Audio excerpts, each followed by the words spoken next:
Okay, I'm not making this up. This is as steep as it looks like. In race mode, I got up to 24 kph up there, and it's 14 degrees of slope. Quite steep.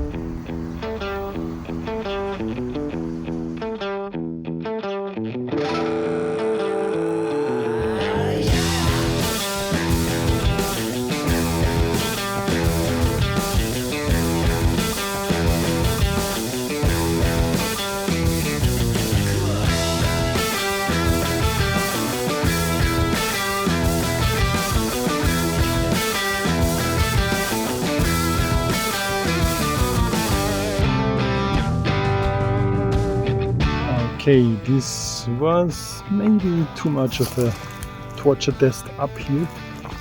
I mean, this is really steep, this loose ground. Maybe if you from the side we can get the idea of how steep this goes. I came this far, even though I just have like 13 kilometers of total kilometrage. The battery was blinking under heavy load. So if you're in dual motor mode, of course it loses power faster. Under really heavy load, I estimate like 30 kilometers, maybe 40. I'm half of this now, 13 kilometers. So we will see about the battery life. Let's be realistic. This is a budget scooter, a budget option with 2 motors. Let's continue our ride.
After this torture test up here, I want to feel, and yeah, it's like 60 plus degrees. It's really hot, the back motor, but even the front motor, this one is probably around 50.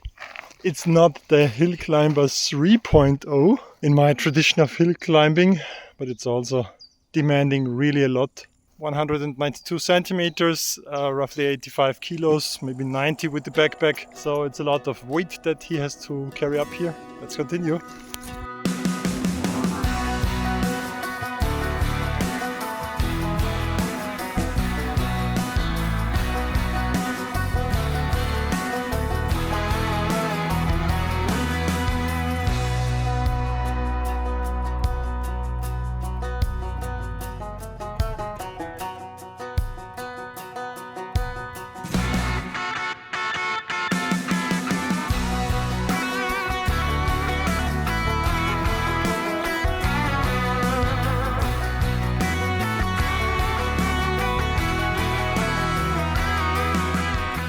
Okay, I'm quite exhausted because I had to help him with running and jumping on the board. Still an accomplishment for a budget scooter to get up here. It's one of the steepest scooter rides that I can do here around this area. The ground was a bit loose, but it managed it. The motors are still hot. You cannot hold them for longer than 3 seconds, which translates to 65 degrees. And the front motor is also really hot, even though it's now sitting there for 5 or 10 minutes to cool down. More than you should ask from this scooter. It's also it's like 25 or 30 degrees Celsius today. Ergonomics of the handlebar and everything are good. Stem is stiff enough. Still the G3, and I keep comparing it to the G3 from Kirin, is a bit more sturdy, but it's also like $400 more. Let me put it that way. The G3 Pro is not $400 better than this one.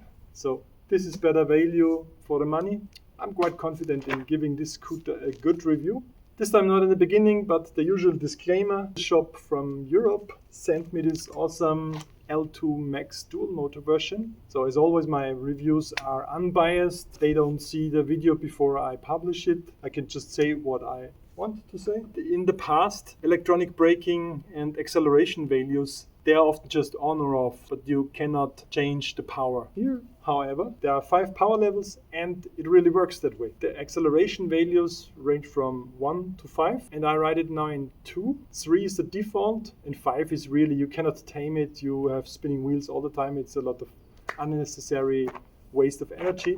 So I think 2 is a good value. One thing that I don't like too much, but it's not the fault of the scooter, but rather of my Android phone. I cannot get my Android NFC to be a tag to unlock the scooter here.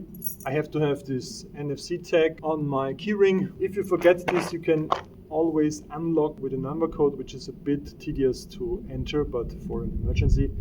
And yeah, you should definitely change the number code, which is in the manual how you can do it. It's not difficult. Default code is 4 zeros and that's not too hard to guess. If you have an iPhone, you can unlock it with your phone. I love if scooters have some lock mechanism, because if I wanted to go quick grocery shopping and I don't want to have a huge like steel chain lock thing with me.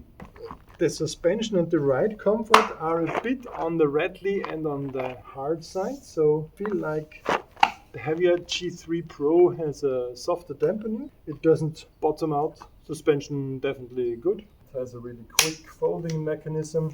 It's also not a problem. 33 kilograms. It's okay to tuck it in your car. I like this hook here. The brakes are steel rod brakes, not hydraulic ones, but with decent brake disc size. Braking power is okay.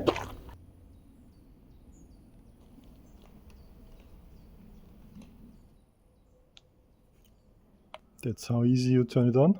You have plus and minus buttons here. With plus button, you change from park to eco, sport, and race, which is full power. And the nice thing about this plus and minus is you can also go down and don't have to cycle through the 3 modes that most other scooters have. I think the speed dial with its range up to 160 kph is a bit optimistic. Top speeds that I saw are around 60, maybe 65 kph, that they really tell you. I didn't understand the walk mode. If you press it, you see this shoe here.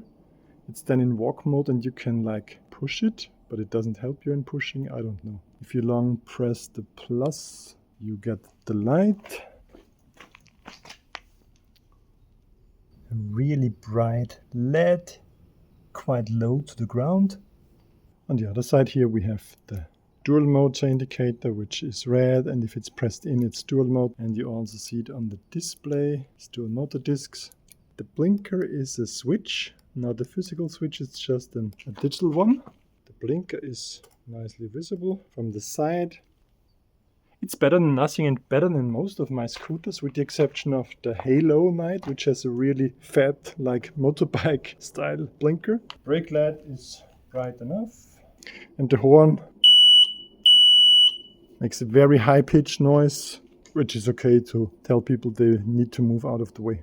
The throttle has a really good way. I feel like I have a bit more control with the index finger and this long travel than with the thumb and the shorter travel. If you keep the speed for 7 seconds, you will initiate cruise control, but only if you activate it in the hidden menu. Hidden menu is entered if you press plus and minus at the same time. And then you can advance the settings with the power button, P1. P800, that's the power level. You can reduce power. P11 is the electronic brake. It's on the hardest setting, 5. And P12 is 2 out of 5 acceleration value. But I will have the list with the menu settings in the description below. The deck itself is not rubberized. It has a bit of a 3D thing here, but it's plastic, so it might be a good idea to apply some sort of skateboard deck, sandpaper style grip tape. It has these nice blue LEDs, 2 charging ports.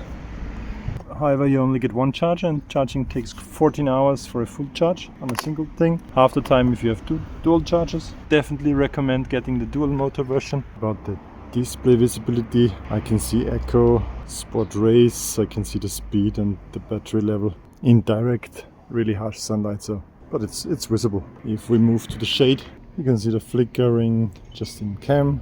After unboxing, literally the first and only thing you need to do is install the handlebar with this clamp and tighten the control panels to your liking, to your angle. Charge it, that should be everything. Overall, the look of the scooter is quite clear, not too fancy, dark with some orange and blue LED accents. Yeah, so that's all from up here.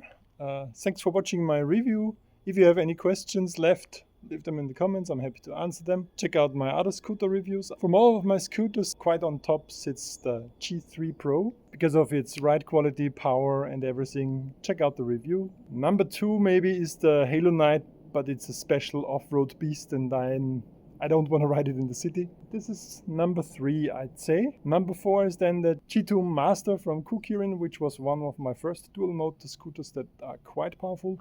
But I think this one is more powerful and a bit larger and better. And then I'd say the G2 Max, which is a single motor but still quite good scooter. Yeah. Check out those reviews. Thanks a lot for watching. See you next time. Bye for now.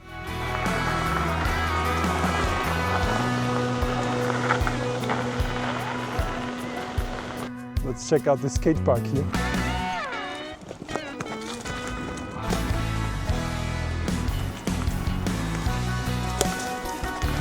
Hey!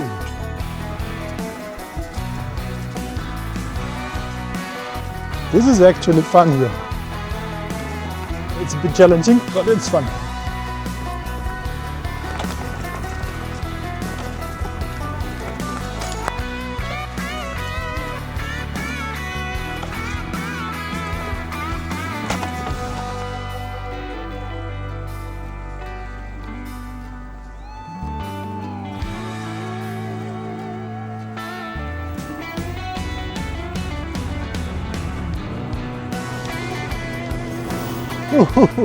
This is what's considered to be flying at the airfield now, instead of with model planes. Fly over the green with the Ausom scooter.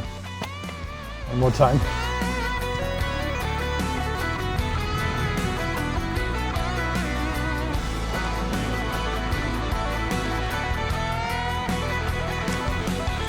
I really wonder how much traction can you have on grass.